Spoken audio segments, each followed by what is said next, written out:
What a start.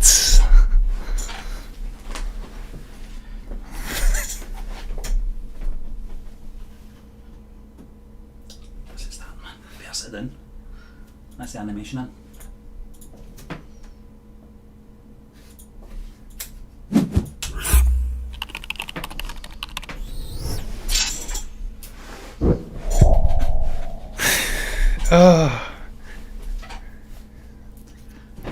One viewer in. Oh, that's neat. Hey everybody, and welcome to MVE Movie News. I'm not even hosting, so I'll pass it over to Stephen. Stephen, what's your thoughts on that headline about Zack Snyder and the Snyder Cut? What's your thoughts, Stephen? I think we're live. Hi guys. What a night, John, what a night. Oh wow. Listen, Jesus. 1 hour, could be more.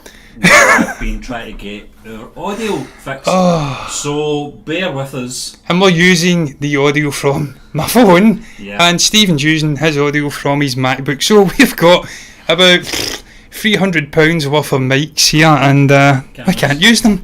Yeah. And about £800 worth of cameras, and we're not using them either. We're using phones and MacBooks, so... Yeah. But Stephen, yeah, let's get into it anyway, man. It was Welcome supposed to be 5 to- topics, it's only 2 now. Yeah, we've reduced it, and Harley Yeah. wants to pitch in now as well. Yes. But listen, this is 10 to MVE 12. Movie News Wednesday's edition, John. We're going to just crack on with this. We're going to be talking about Zack Snyder's Justice League.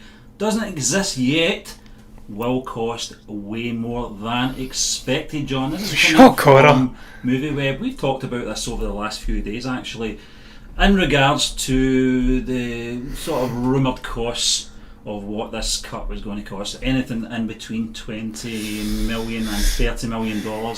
None of us believed that for a moment. Bob Greenblatt, who is the chairman of Warner Media, had this to say, John: It isn't as easy as going into the vault and there's a Snyder cut sitting there to put out. It does not exist. Shock horror. Zack is actually building it, and it's complex, including new VFX shots. It's a radical rethinking of that movie, and it's complicated and wildly expensive. I'll just say I wish it was just 30 million and stop there. It's an enormous undertaking and very complex. What is your thoughts on this, Well, John? first of all, Stephen, my thoughts are the implication of that comment. I wish it was just $30 million and I stop there. The implication of that is that it's more than $30 million. How much more expensive than $30 million is this Snyder Cut going to be to actually implement into a watchable state for no gain from the studio? There's no financial gain. They're not putting this out into theatres for people to watch. It boggles my mind why they're even doing it. I can't understand it. Well, John, I thought that it was going to be meat and bones movie, like Yeah. you can see the green screen and stuff, just to show us the creative vision of what the guy had. Some YouTubers have actually come away with some great theories, actually, on regards to why they're doing this, the studio. One in particular, who I'll not mention, perhaps is suggesting this is a publicity stunt for, obviously, the upcoming Matt Reeves, the Batman. Could be. What's your thoughts on that? It's a distinct possibility, Stephen, that is what it is. Any news about a movie involving Batman, about the main sort of players in the DC comic side of things, is good news. Even if the movie itself is an abomination, it's shit. Yeah. And look, I personally have high hopes that Zack Snyder's actual version of the Justice League is decent, because I really enjoyed Man of Steel. I thought it was a great movie. It's really underrated. His fingerprints were all over it. Dawn of Justice wasn't great, but the actual full-length director's cut was a better movie. Yeah. Also, he had personal issues. I think it was Joss Whedon had to come in and take over. It was a bastardised version of his vision of this movie. He had ideas of an overarching trilogy of Justice League movies with Darkseid being the main player. Someone came out recently, an actor, and says that he was confirmed to be playing Darkseid in the Zack Snyder verse, obviously before what befell him in terms of personal tragedies and him having to step away and then it just being a shambles. So he had a vision in his mind for this movie, he had a vision in his mind for this overarching story, and I'm sure it would have been pretty damn decent. I still just don't understand though why are even contemplating doing this Snyder cut at this stage. It just makes no sense from a financial standpoint. Just seems like it could be, as you did say, a publicity stunt for the Matt Reeves, the Batman movie coming up in a year or so. How long is this sort of chat being on now, with the fan base? And also, because they're just clinging in, Stephen. They're hoping. Well, John, the likes of Gal Gadot, Jason Momoa, they've all had their say in this. Some of them actually put it in a way where it sounded like there was an actual cut of this. Obviously, ready. This chap, the chairman, of the studio, has said there isn't. It's not as simple as that. It's not just sitting in a vault, waiting to be picked up and released onto, the streaming channel or anything like that. I do think he's got the actual meat and bones of the movie there. Yeah. I also heard, John, that although none of the actors are being come in for reshoots or anything like that, there is some voice work, which I've read on social media, that some of the actors have to come in. So I think that's as big as it goes with the sort of acting side of things. I don't think there's any sort of reshoots or pick-up shots or anything like that. So he's obviously got an idea, of how this is going to be presented. Well, he initially did. Obviously, he had to come away from the film, for personal reasons, like you said. But it's not going to be anywhere near $30 million. No chance. It could be more, Stephen. I mean, it really could be more. And at that point, it becomes just restrictive financially in terms of what the studio can get out of it. And I just don't. I mean, I know they're putting it on HBO Max. It's just launched today in the US. It's very promising as a streaming service. There's a lot of really cool original content, a lot of amazing content from Warner Brothers past, the likes of Lord of the Rings, The Hobbit, the Harry Potter franchise. It's all in there. So maybe there'll be enough eyeballs. And look, it's not a cheap streaming service. It's $14.99 or something. So over here, that'll be, if it comes over here, probably about £12 odds, which is the same as the multi-family sort of subscription for Netflix. So it's not cheap. So maybe they will recoup some of the cash that they're outlaying, but it just seems to me like it could be an elaborate publicity stunt for the Batman. It's like a vanity project, isn't it? It's really just to sort of massage some egos, I think. But listen, just staying on that sort of theme. We're going to be talking about Suicide Squad. The 2016 release, David Ayer one. Now, James Gunn supports releasing the Ayer cut. This has started snowballing now. Before his Stephen, there's a call for a 4-hour edition of the Revenge of the Sith cut as well. It's getting out of control here now. I mean, it's really putting the sort of power with the fans rather than studios. But which I don't mind. Some people would agree with that. But John, this is obviously it's social media chat. We know that James Gunn likes to spend a lot of time on Twitter. It's been caught, obviously with his past on social media. Caught with his pants down. I hope not, but yeah. Well, listen, this actually come in on Twitter, John. Some of the things he was talking about. Louis Villain, I think it is, asked James Gunn this: would you be against a release of David Ayer's cut of the Suicide Squad? Do you think it undermine your movie or help gain interest? I don't think he needs help to gain interest. It's a James Gunn film, for Christ's sake. Music, colourful characters, polka dot man, James Gunn replied to this chap and said, I'd be okay with whatever David Ayer movies, that's his Twitter handle, and Warner's want to release with that, no problem. David Ayer then pitches in with a reply to James Gunn saying, James, I really appreciate that, however this crazy ride unfolds. You're good people, I no lie. I can't wait to see your take on these characters. You're a master filmmaker. Very kind of David Ayer to say so. I've been reading David Ayer as well. Clearly wants his shoes slipped into the next Guardians of the Galaxy movie. There's a producing role or something. Could be, John. I never thought of that. But one thing that I did pick up when the Snyder stuff sort of picked up pace was David Ayer right away quashed any sort of chat in regards to his cut coming out. I think this guy's moved on. I don't think he's that fussed either way now. If they did do a David Ayer cut, I don't think it's going to have any effect on what James Gunn is directing, what he's bringing to the table anyway, John. With the Suicide Squad, I can't even say that. So what's your thoughts? It's late, Stephen. Yeah, thoughts are, I don't give a damn.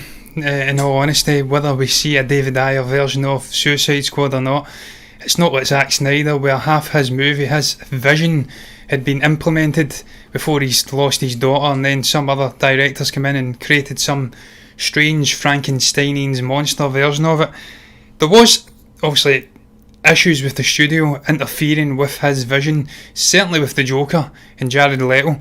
Apparently a huge chunk of the movie was removed involving the Joker. Yeah. I think he killed one of the Suicide Squad members. I think they disappear at some point in the movie or something. It's been that long since I've seen it.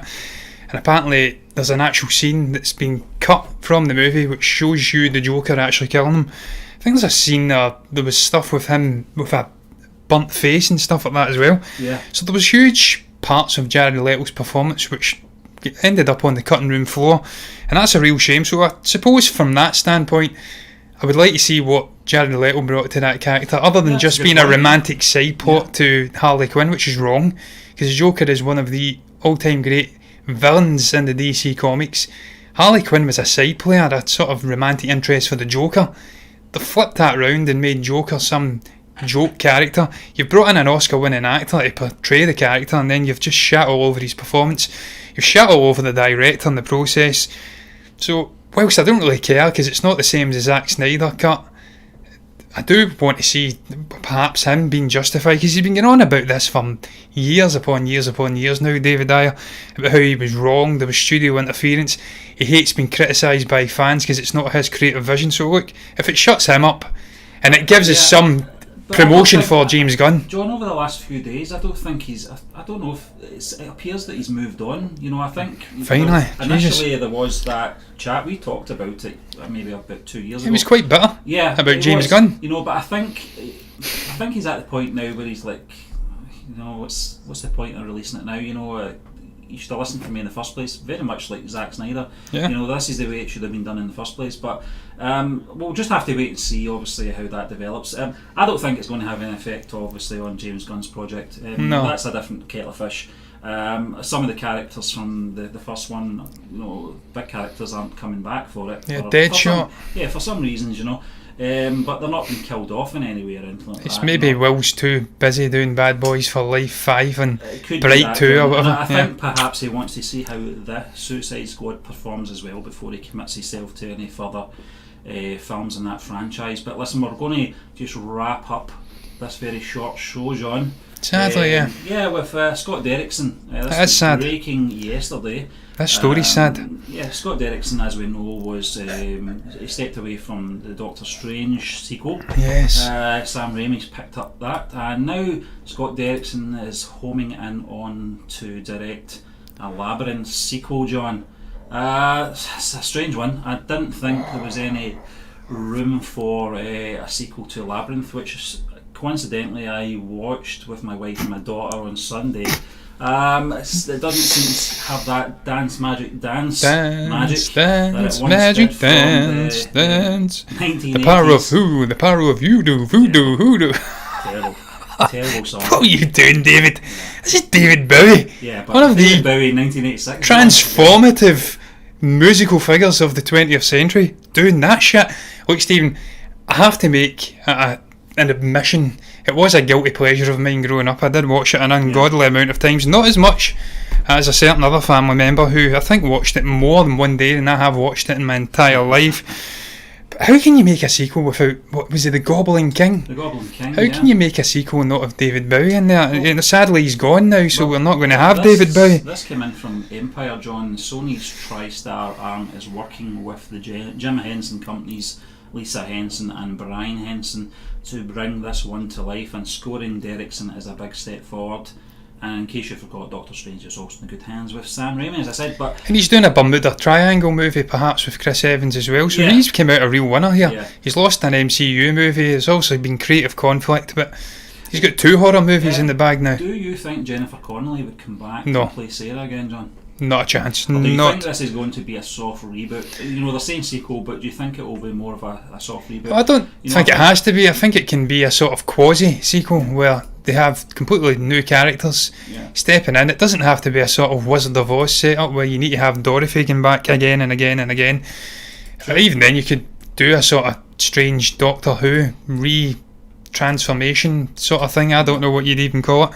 And have a different actress playing the character. Also, she's much older now anyway, the character, whatever her name was in it. Sarah, she will be much older. Well, she's 50. It would be nice if Jennifer Connelly could come back and just play a minor role. Maybe it's a daughter or a son, because I'm not going to have that. Come on. Maybe it could be the baby brother Toby. The baby brother. Well, there you go, Stephen. You know much more because you've just seen it. Baby brother Toby gets whisked back off to this weird, wondrous goblin underworld. Stephen, look, it does have promise with Scott Derrickson. He could take it in a darker direction.